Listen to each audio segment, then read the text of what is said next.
د خوشحال خټک د پلونو خاورې شل کړم له مستۍ و رقیبانو تشکنځل کړم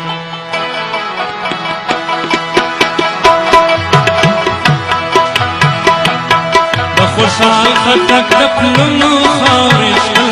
کړم له مستۍ و رقیبانو